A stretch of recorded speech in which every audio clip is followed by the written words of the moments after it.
The Peruvian apple cactus, formerly named Cereus Repandus or Cereus Peruvianus, produces nutritious and tasty fruit. And if you enjoy seeing birds in your yard, the Peruvian apple will attract them. They love its apple.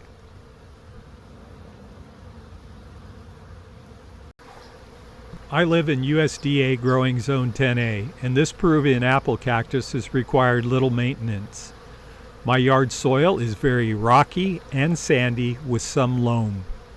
When I planted this cactus from a cutting, I chose a sunny location in my yard and dug a hole about 2 feet in diameter and 8 inches deep. Any rocks that were over 5 pounds were removed. 2 tablespoons of 555 fertilizer were sprinkled into the bottom of the hole. The cutting, which was about 14 inches in length, was placed into the 8-inch hole. I trickled water into the hole until the surrounding soil was soaked. I then filled in the hole with native soil, including the smaller rocks. I trickled the rest of that dry soil. After its initial planting, I watered it occasionally, meaning about every 2 weeks when temperatures did not exceed 80 degrees Fahrenheit. When the temperatures reached 90 degrees or above, I watered it once a week with a slow trickle, soaking its surrounding soil with about 5 gallons of water. It firmly established itself in about 9 months, at which time I no longer watered it, and I have not fertilized it since I put it into the ground as a cutting. I should note that I do not harvest this cactus's apples, though I do occasionally pick and eat its delicious fruit. They taste good and are nutritious. That means that my fine feathered friends that fly around in my yard can consume the majority of the fruit. I mention this because the birds often leave behind their organic fertilizer. So if I were looking to increase production and harvest the fruits, I would use a 555 fertilizer in late winter, late spring, and late summer. On the size of this cactus, I would use 1 cup of 555 fertilizer, sprinkled in a circle about 6 inches from its base, and water it into the soil. I recently did a couple of cuttings using the same method. These are the 2 that I planted. The Peruvian apple cutting on the left has grown only about 5 inches. The other on the right has grown almost 3 feet. It has been 9 months. No fertilizers have been used since their initial planting. This mature Peruvian apple is well over 15 years and gets pruned or cut back about every other year. I usually trim about 4 feet off its height and use a machete to do it. But when we are lucky enough to get 18 plus inches of annual rain, it accelerates in growth. I then use a 48-inch long flat shovel known as a gravel shovel to trim it and cut it down. If this cactus is left to grow freely, it can reach a substantial height, probably 20 to 30 feet.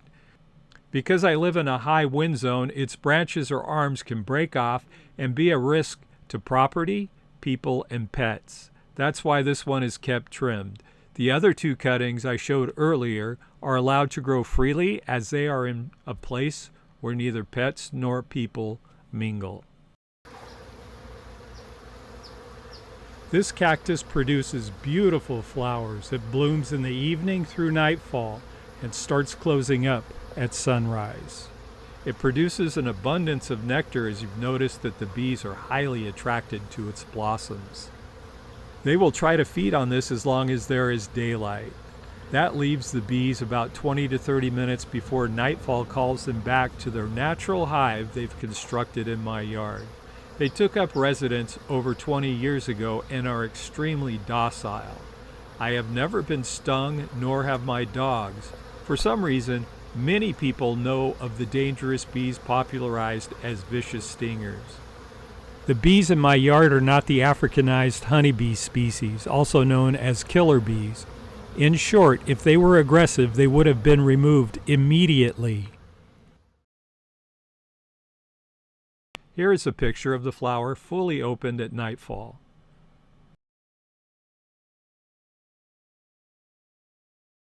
The Peruvian apple cactus can be grown in USDA zones 9 through 11. Its lowest temperature it can tolerate is 18 degrees Fahrenheit.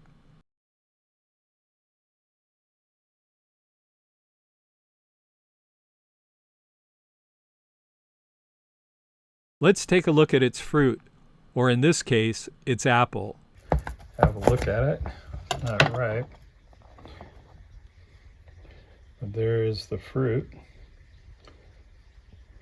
Right there. It's all of this area here. You can see how fertile it is. You can see all the seeds that are in there, and those are the bees that did certainly help this. So I picked a little one here. Gave it a little rinse off, and I'm going to go ahead and cut it. You can peel it.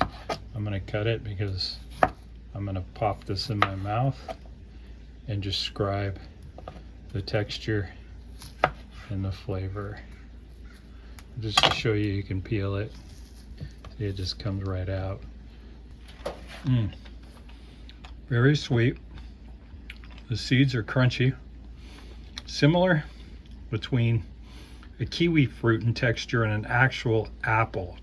It's kind of crunchy like an apple, sweet like a kiwi that's very ripe, and very tasty, very sugary. Very, very nice. And thank you for watching.